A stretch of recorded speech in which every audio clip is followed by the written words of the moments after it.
Welcome back to my channel Mrunal रेसिपीजमध्ये तुमच्या सगळ्यांचं स्वागत आहे. आज आपण बनवणार आहोत आलू प्याजचे पकोडे. त्यासाठी सगळ्यात आधी इथे मी दोन बटाटे आहेत ते खिसून घेतलेले आहेत. कच्चे बटाटे आपण घ्यायचे आहेत आणि त्याला खिसून घ्यायचं आहे. जसं इथं मी खिसून घेते त्याप्रमाणे तुम्ही खिसून घ्यायचं आहे. जर तुम्हाला जास्त क्वांटिटीमध्ये बनवायचे असतील तर तुम्ही जास्त बटाटे यूज करू शकता. इथे मी 2 बटाटे आणि 2 कांद्याचा यूज केलेला आहे. सेम क्वांटिटीमध्ये तुम्ही घेऊ शकता. तर लास्ट रेसिपी मी माझ्या चॅनलवरती बांगडा फ्रायची केलेली होती. जर तुम्ही बघितली नसेल तर तुम्ही जाऊन नक्की चेक करा. आणि या रेसिपीसाठी लागणारे सर्व इन्ग्रेडियंट्स माझा इंस्टाग्राम ID मी खाली डिस्क्रिप्शन बॉक्समध्ये ॲड करेन. आणि जी लास्ट रेसिपी मी बनवलेली आहे ती रेसिपीसुद्धा मी खाली डिस्क्रिप्शन बॉक्समध्ये ॲड करेन, तर जाऊन नक्की चेक करा. तर इथे आपले जे बटाटे आहेत ते खिसून घेतलेले आहेत आपण. तुम्ही बटाट्याचे बारीक कट्स करूनसुद्धा डायरेक्टली तुम्ही फ्राय करू शकता, बट खिसल्यानंतर त्याची टेस्ट अजून जास्त चांगली येते. आणि ह्या रेसिपीमध्ये सुद्धा आपण अजिबात पाणी यूज करणार नाही आहोत. आता जेव्हा पण आपण ही रेसिपी बनवायला घेणार आहोत, जर बटाटा आपण खिसून ठेवलेला आहे आणि आपल्याला रेसिपी बनवायला टाईम लागणार आहे तर आपण थोड्या वेळ ते पाण्यामध्ये ठेवू शकतो, किंवा बटाटे तुम्ही पील करून त्याला थोड्या वेळ पाण्यामध्ये ठेवू शकता. आता इथे आपले जे बटाटे आहेत त्यामध्ये मी चॉप केलेले आपले ऑनियन्स आहेत ते ॲड करून घ्यायचे आहेत. आपण 2 ऑनियन घेतलेले होते. 2 ऑनियनला एकदम बारीक बारीक कट्समध्ये, जसं आपण कांदा भजी करतो त्याच टाईपने आपण त्याला कट करून घ्यायचं आहे. आणि इथे आपण सगळे आपले जे कांदे आहेत कट करून झालेले ते आपण बटाट्यामध्ये ॲड करून घ्यायचे आहे. आणि सेम स्पायसेस आपण टाकणार आहोत जे आपण कांदा भजी करताना टाकतो. तर इथे आपण सगळ्यात पहिलं आपण ॲड करून घेणार आहे हळद. तर काय जण धनेसुद्धा टाकतात, अख्खे धने. इथे आपण सगळ्यात पहिले ॲड केलेलं आहे हळद. त्यानंतर जिरा पावडर अर्धा चमचा.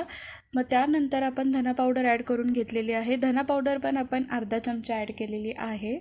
त्यानंतर आपण त्याच्यामध्ये ॲड करणार आहोत लाल मिरची पावडर पण आपण इथे अर्धा चमचा ॲड केलेली आहे. त्यानंतर आपण वरून ॲड करून घेणार आहोत चवीनुसार मीठ ॲड करून घ्यायचं आहे. जास्त मीठ टाकलं तर ते खूप जास्त खारट लागतील, त्यासाठी थोडंसंच मीठ ॲड करा, जास्त मीठ ॲड करू नका. तर मी जी ऑलरेडी स्पायसेसमध्ये पण थोडं सॉल्ट असतं, त्यासाठी तुम्ही थोडंसं सॉल्टी कमी टाकत जा. त्यानंतर आपण जे मिक्सचर बनवलेलं आहे त्याला प्रॉपरली मिक्स करून घ्यायचं आहे, जेणेकरून सगळा मसाला लागला पाहिजे आपले बटाटे आणि ऑनियन्स आहेत त्यांना. त्यानंतर इथे आपण घेतलेलं आहे बेसनचं पीठ. अर्धा वाटी बेसनचं पीठ आपण स्टार्टिंगला घेतलेलं आहे. स्टार्टिंगला आपण फक्त अर्धा वाटीच घेणार आहे. नंतर आपण जसं फ्राय करू, थोडं टाईम नंतर आपण थोडं पीठ घ्यायचं आहे बेसनचं आणि फ्राय करायचं आहे. कारण की ह्याच्यामध्ये आपण वॉटर ॲड नाही करणार आहे. आता आपण इथे वॉटर का नाही यूज केलं आहे, कारण की आपण बटाटे थोड्या वेळ पाण्यात ठेवलेले, तर त्यामुळे थोडं पाणी बटाट्यांना पण थोडंसं पाणी सुटत आहे आणि कांदे जे आहेत ते पण पाणी सोडतात, त्यामुळे आपण ह्याच्यामध्ये पाणी ॲड नाही करणार आहे. तर इथं मिक्सचर जे आहे आपलं ते आपण मिक्स करून घेतलेलं आहे. आता इथे मी एक करून आपले जे भजी आहेत ते मी फ्राय करून घेत आहे. थोडे करून आपण ॲड करून घ्यायचं आहे. तेल चांगलं टाकून द्यायचं आहे. त्यानंतर आपण गॅस लो टू मिडियम फ्लेमवर ठेवून द्यायचं आहे आणि एक करून आपण सगळे भजी जे आहेत ते आपण ॲड करून घेणार आहोत. तर तुम्हाला नेक्स्ट कुठल्या टाईपचे भजी बघायला आवडतील ते मला कमेंट करून सांगा. तर इथे ऑलमोस्ट आपले भजी जे आहेत ते माझे ॲड करून झालेले आहेत. आणि तेल गरम करायला मी ऑलरेडी ठेवलं होतं. तर तेल आपल्याला गरम जेव्हा करायचं असतं तेव्हा आपण ॲटलिस्ट 2 to 3 मिनिट्सवरती तेल गरम करत ठेवू शकतो. तेल गरम होऊन जातं जेवढं आपल्याला पाहिजे असतं तितकं ते गरम होतं. तर इथे भजी ॲड करून झालेले आहेत. थोडेसे खालून क्रिस्पी झाल्यानंतर आपण त्याची साईड चेंज करून घेणार आहोत. पण ह्यामध्ये आपल्याला लक्ष द्यायचे आहेत की भजी खाली चिटकून तर नाही बसलेले आहेत.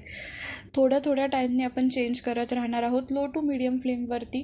तेल जर चांगलं गरम झालेलं असेल तर आपले भजी एकदम चांगले क्रिस्पी होतात, आतूनसुद्धा ते चांगले फ्राय होतात.